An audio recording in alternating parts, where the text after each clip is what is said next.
बघा, समसंख्या म्हणजे ज्या संख्येत 2 ने निशेष भाग जातो त्या संख्येला समसंख्या म्हणतात. बघा, 2 ने आपण जर त्या संख्येला भाग दिला आणि बाकी शून्य राहिली म्हणजे निशेष भाग गेला तर त्या संख्येस समसंख्या म्हणतात. बघा, इथे काही समसंख्या दिलेल्या आहेत. 2 4 6 8 10 12 14 16 18 20 अशा पद्धती. बघा, आता याच्यात जर आपण पाहिलं एकक स्थानी बघा 0 2 4 6 8 अशा पद्धतीने अंक येतील. 0 2 4 6 8 त्या संख्या या समसंख्या होतात. आता क्रमवार समसंख्यांची बेरीज कशा पद्धतीने करायची? आपल्याला काय करायचं, मोजून घ्यायच्या पूर्ण संख्या 1 2 3 4 5 6 7 8 9 10. 10 या क्रमवार आलेल्या आहे संख्या.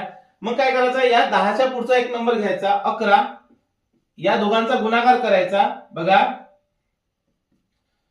किती होते, 110. ही झाली यांची बेरीज. बघा किती सोप्या पद्धतीने आपण त्याची बेरीज केलेली. बघा, समसंख्या म्हणजे ज्या संख्येत 2 ने निशेष भाग जातो त्या संख्येला समसंख्या म्हणतात. बघा, 2 ने आपण जर त्या संख्येला भाग दिला आणि बाकी शून्य राहिली म्हणजे निशेष भाग गेला तर त्या संख्येस समसंख्या म्हणतात. बघा, इथे काही समसंख्या दिलेल्या आहेत. 2 4 6 8 10 12 14 16 18 20 अशा पद्धती. बघा, आता याच्यात जर आपण पाहिलं एकक स्थानी बघा 0 2 4 6 8 अशा पद्धतीने अंक येतील. 0 2 4 6 8 त्या संख्या या समसंख्या होतात. आता क्रमवार समसंख्यांची बेरीज कशा पद्धतीने करायची? आपल्याला काय करायचं, मोजून घ्यायच्या पूर्ण संख्या 1 2 3 4 5 6 7 8 9 10.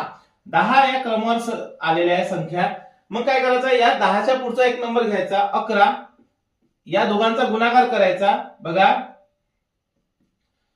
किती होते, 110. ही झाली यांची बेरीज. बघा किती सोप्या पद्धतीने आपण त्याची बेरीज केलेली.